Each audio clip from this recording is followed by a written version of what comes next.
Welcome to the Showbox here at World Dairy Expo for a special collaboration to highlight some industry icons. I'm Peggy Coffeen from the Up Level Dairy podcast, and in this special collaboration, I'm joined by Tim Abbott from Showbox Sires. And now, Tim, these stories from the Showbox that we're going to be sharing today are very much a reflection of what inspired Showbox Sires in the first place, aren't they? That's exactly right, Peggy, and we're glad to collaborate with you from Showbox Sires and work with Up Level in this beautiful setting with World Dairy Expo and the Coliseum behind us. We're excited to interview a few of the industry icons that talk about the passion that we have in this business.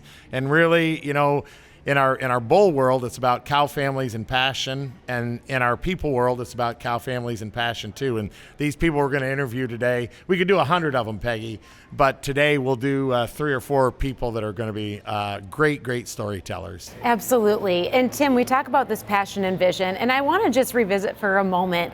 You and I sat down for an episode of the Up Level Dairy podcast a few months back, and you shared the story behind Showbox Sires and where the name came from. Where did it come from? You got to tell that story again. It's one of my favorites. Yeah, it's really fun. You know, as Mike and I developed our business, we wanted to have a classy, catchy name, and we got thinking about, interestingly, Mike and I both met our wives showing cows, and we have a lot of Showbox stories, some we can tell and some we can't, but we said we want to make breeding cows like sitting around on the Showbox again, talking about mating cows, talking about great cows, talking about how to make the next one. And that's how the company was built and our name was established. And this was one of those middle of the night epiphanies, right? Yeah, Sharon would tell the story too. I sat up in bed and said, I've got it. I figured out what we're going to name our company. And I texted Mike Duckett, and he thought it was a great idea. So it was an epiphany in the middle of the night. And so where we come together, Tim, in sharing these Showbox stories today is a common love and theme for things that relate back to the heritage and the legacy of what is built into the Showboxes that so many of us have. I have one that's been passed down from 3 generations in my family, from my mom to me, from my grandmother to her. And my favorite story about my old Showbox that I had as a kid was that my grandmother, who I never even got a chance to meet, she had loaded up that Showbox and took it on a train 100 miles across southern Wisconsin from Greene County to Milwaukee to show her registered Chester White hogs at the Wisconsin State Fair. And back then, she actually had to dress up like a man just to be able to ride in that boxcar with her pigs and her little Showbox. And so that was a Showbox story that I had shared with you and others. And that one hit home for you too, didn't it? It really inspired me, Peggy, because that story is what we all have. We all have one of those. Yours might have been more profound, but after we put that story out, I had several people reach out to me, a guy like Larry Sherm talking about carrying the Showbox out of the fires in Columbus, Ohio. And I had others talk about the power of the stories that were told there. And I think that's what inspired this concept for you and I, are the stories that make this industry so great. That's right. And you and I had these conversations on this theme of if those Showboxes could only talk, and the stories that they would tell, the things that they have held inside, and this contrast between the history and the legacy inside the Showbox and the many dreams that were born right here at places like World Dairy Expo by those that sat on them and asked that question, what if, what's possible, where are we going with our future? And that's what has led and directed some of the greatest industry icons and legends. And that's who we're joining with today to bring those stories to others and to be able to preserve a little bit of that history and a little bit of what made the dairy industry what it is, especially to an iconic show like World Dairy Expo. Absolutely. We've got like we said at the start, the best backdrop in the world for the passion about dairy cattle breeding and showing. And I think this series, we'll identify some of the greats, but I think the series will give people the ability to dream, whether you're 9 years old or you're 59 years old. I think these people that we interviewed today will inspire you where they came from. They were all just common people. And now they're legends in this business, and I think that's really fun. Absolutely. Well, let's get started, Tim. Can't wait.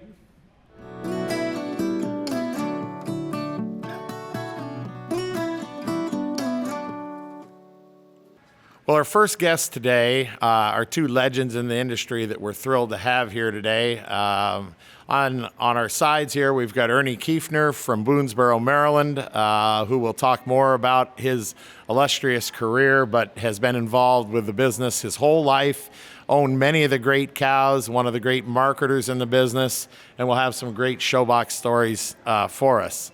And to my right is Tom Morris, a legendary cattleman, auctioneer, sales manager from Amory, Wisconsin. Has done about everything there is to do in this business and still doing it. So, Peggy, it is so great to have these couple icons with us today, and we're going to walk through some questions. We sure are. Tim, why don't you kick us off? Thank you. So, Ernie, we're going to start with you. You've been involved with the business for a lot of years. Tell us a little about your career and how many years you've been coming to World Dairy Expo. As far as the second part, Expo's been about 45 years, which is a long time. Too long, maybe, some days. But, I was born in Indiana and brought up in Wisconsin on a brown Swiss herd, believe it or not. And they moved so slow, I asked my father if we could have a Holstein instead to show at the county fair. And so that happened too, and so I got more involved in the Holsteins than the Swiss. Moved to North Carolina after several years in Wisconsin running a sale barn and having a good herd of cows, which we sold out in 1982 with the Tom Morris sales business, and had a very successful sale. A lot of cattle went to California at that time, and still some of those cattle have, after several generations, they keep talking about them, which is good news. And then from there I went to North Carolina, got in the car business, but always loved cows and kept some good cows, and stayed involved in showing, stayed involved in coming here, and then eventually moved to Maryland, which Terry and I have been there now 27 years. So if you add those up, it's a hell of a lot of years. And you've been involved, Ernie, with several champions here, Supreme Champions, Grand Champions. How many of those? Can you count them up for us? Well, Nadine was 1996, and then Ashland was 2001, which we weren't even sure we were going to have a sale, of course, because 9/11 happened 3 weeks before. Yep. Tom and I talked constantly, and because I was also on the board of directors at World Dairy Expo along with Tom, and that was a concern, but they went ahead and had the show, which was a great idea just to get people pumped up again because it was such a terrible situation. Right. And from there, we were fortunate enough to have Supreme Champion that year with Ashland. And that was the good old days because Tom was selling her daughters for $70,000, $80,000, not on terms. That's right, for cash. For cash. Yeah. And after about a week, that lapsed, But then let's see what else. And then I went to work as a consultant for Arethusa in 2002, and bought some great cattle for them. That was quite an experience. Of course, we had Veronica. She was Supreme Champion twice. Let's see, we had Veronica's daughter. She was Supreme Champion up at the Royal Winter Fair.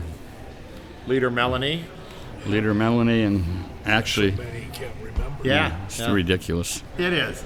But the point is, I don't think, guys, we could come up with another person that has had his name on as many Supreme Champions in that ring right there in the past 55 years. So, Tom, tell us a little about Tom Morris. I'm going to start with the thing people don't know, and I find this every time, Peggy, that I'm with Sharon and Tom. Sharon and Tom both won the National Intercollegiate Dairy Judging Contest. And so when you're with them, that's all they want to talk about is what it feels like to be a champion. But they did not win in the same year, Ernie. There was a big difference. So Tom must have cheated.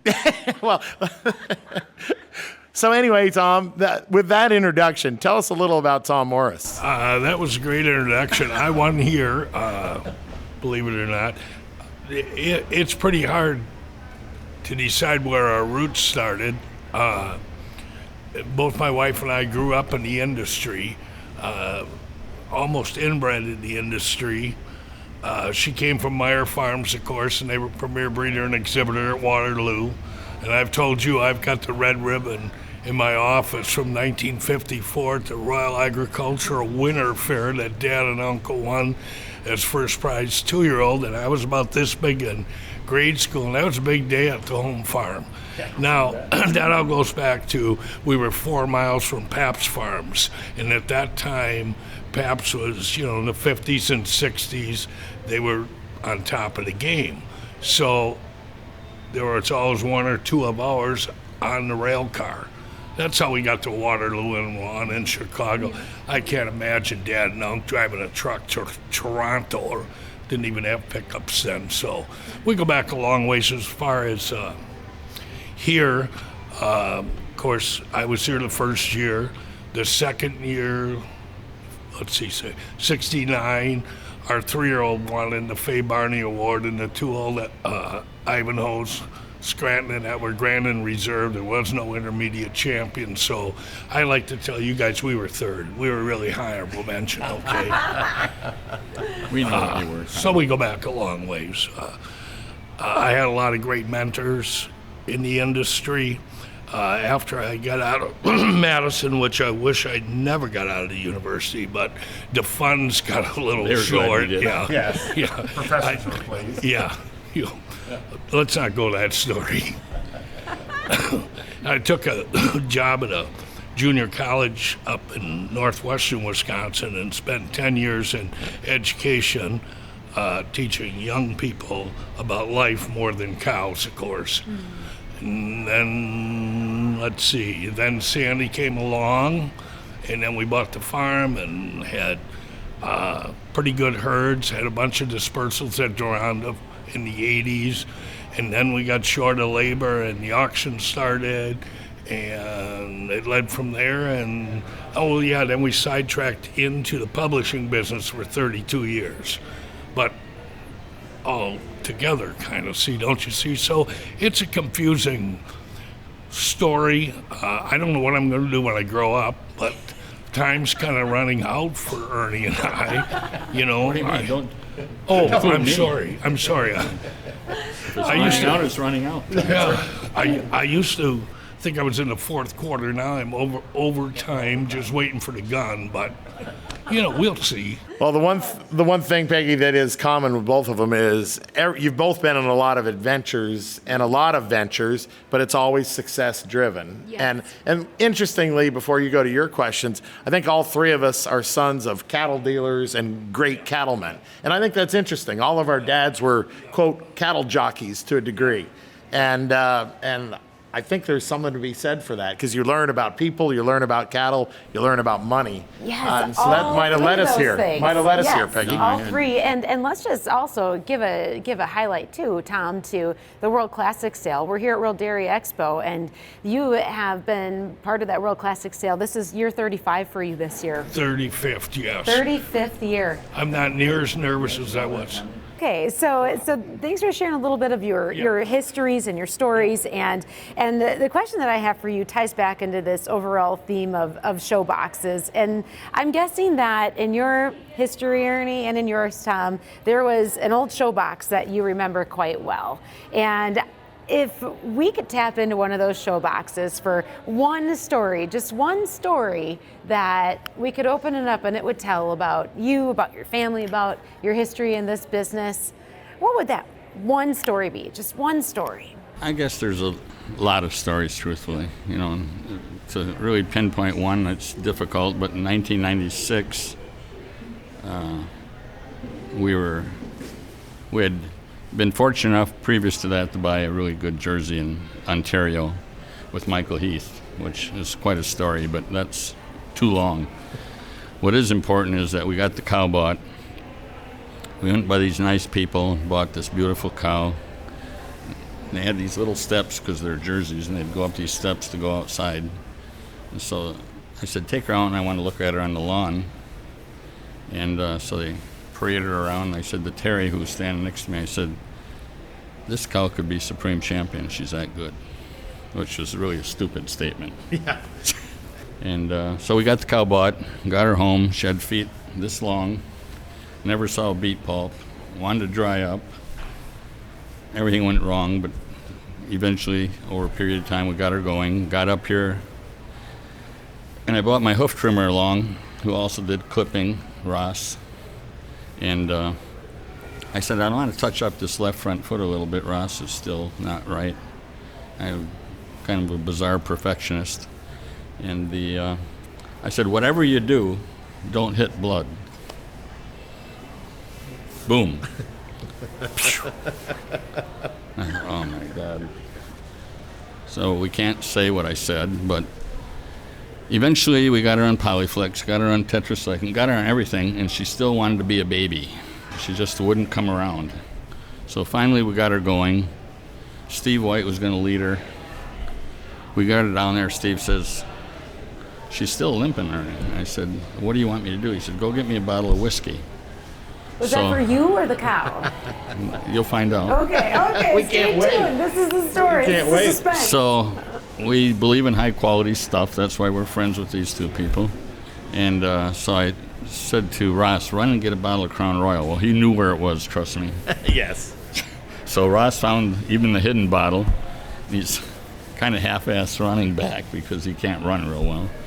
So he gets down by the cow and he goes, I said, Ross, it's for the cow.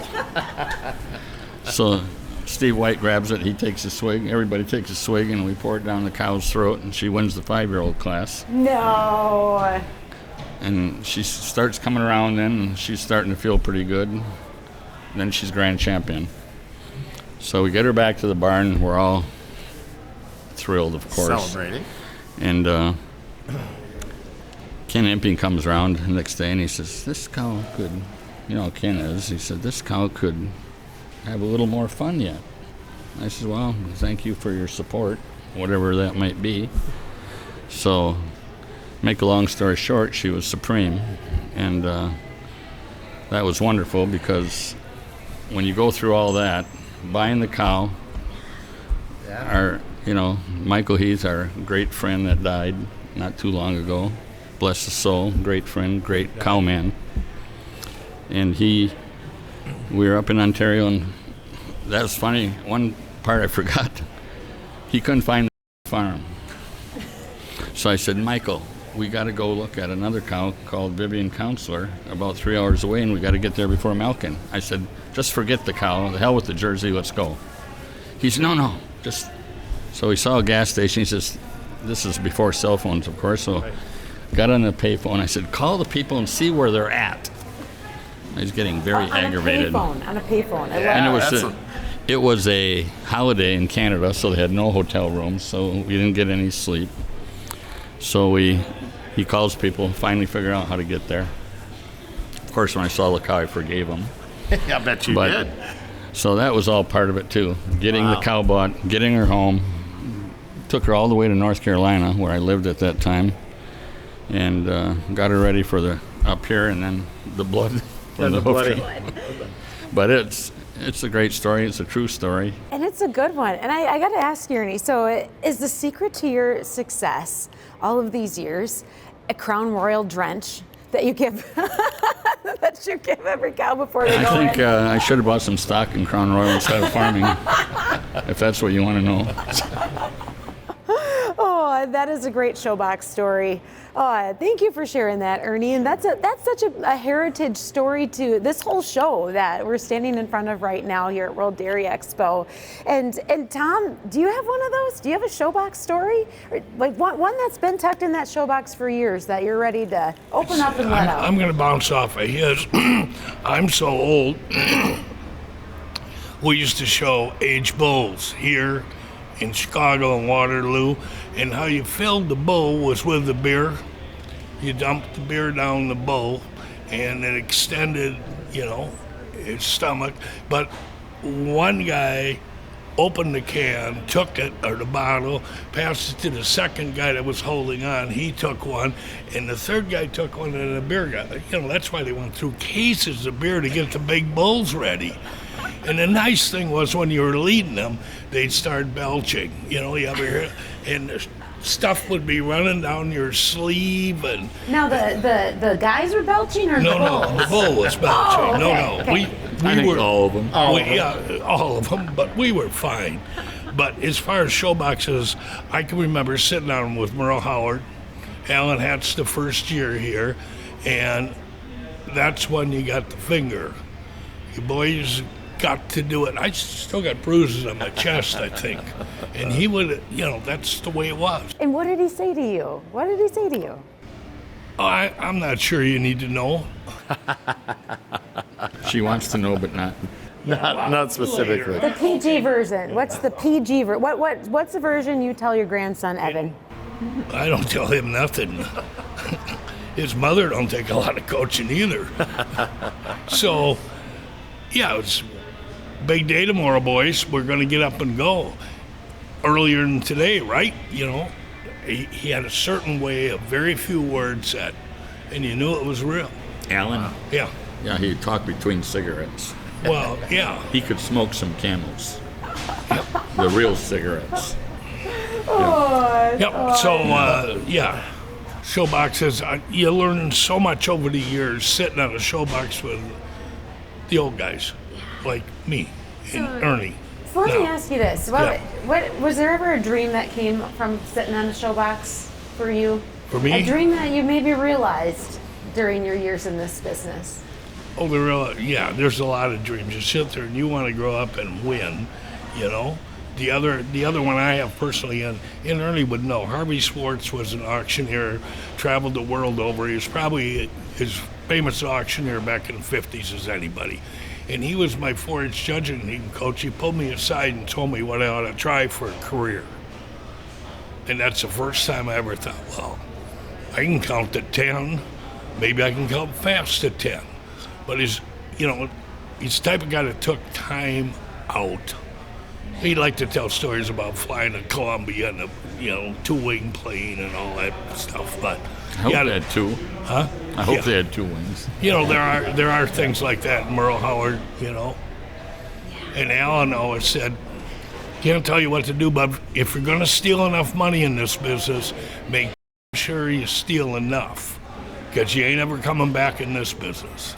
That's quite a theory. Right? It is right. Guidance. Words you've lived by. Guidance. Yeah, I mean, Yes. you can take 100. Well, 100 ain't going to be enough.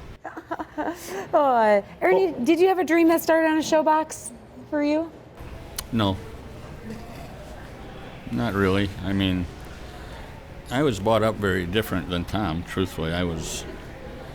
We had a lot of cattle dealers in our life because we owned a sale barn, and I learned a lot from them. We had some excellent Jewish cattle dealers that my dad sent me out with at 16 and said, go learn something. So it was like a Harvard education in the barn. Yeah. And one gentleman told me one day, he says, Sonny, I'll tell you something. The good deals never quit losing, and the good deals never quit winning, the bad deals never quit losing. That's quite a statement. That's one for our listeners to write down. Oh yeah, we're gonna have some good ones coming out of this. And you can use that in life anywhere you want. Yeah, absolutely. But that's things you learn. Awesome stories. We could do this forever. I'm going to jump forward, Peggy, to a couple questions. I'll start with Tom. I've got two questions. First is the most influential person, and I know you could list a ton, but give us a person that you say is the most influential person, and then also a cow or a bull that you think is the most influential in your career. So you can start with the person if you Yeah, want. and that's extremely hard, and I would really hate to, my father and uncle, Silver Weiler run Pabst Farms all the way up. Dave Dixon was a great friend of ours for so many years, and in our wedding, and Merle Howard taught us so much. I started in the Piper organization.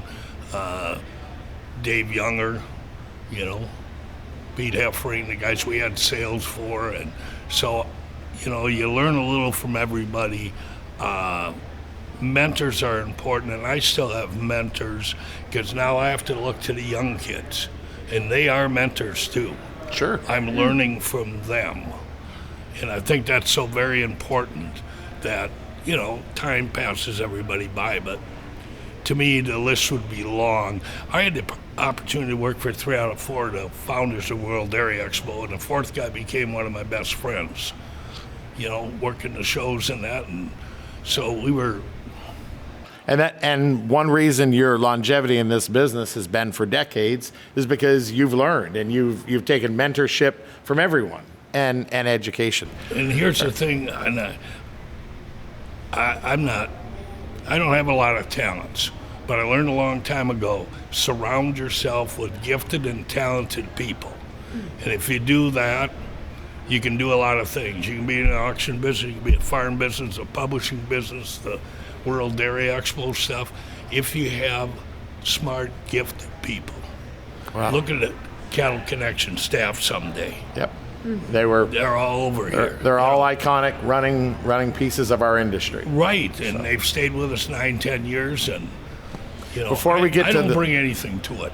Before we get to the cow, I want to know the cow or the bull. But Ernie, let's go right to Ernie for your influential person or people. It's difficult to pick on a person. I guess my father played a role because he kept me interested by passion, by allowing me to do things, by giving me extreme responsibility at a young age. So that I liked. I was up for it, so it worked out all right.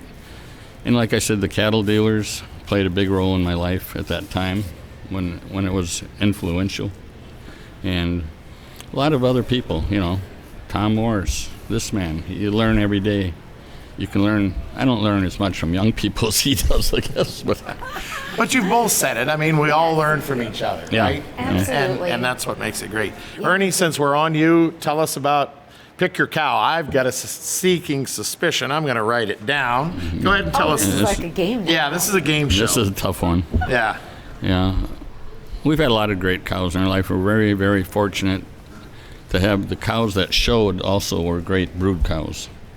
So that was probably the best, most, and some of it was luck, of course, but you buy the best ones you can with the pedigrees, and hopefully they turn out, and most of them did. But Veronica's pretty simple.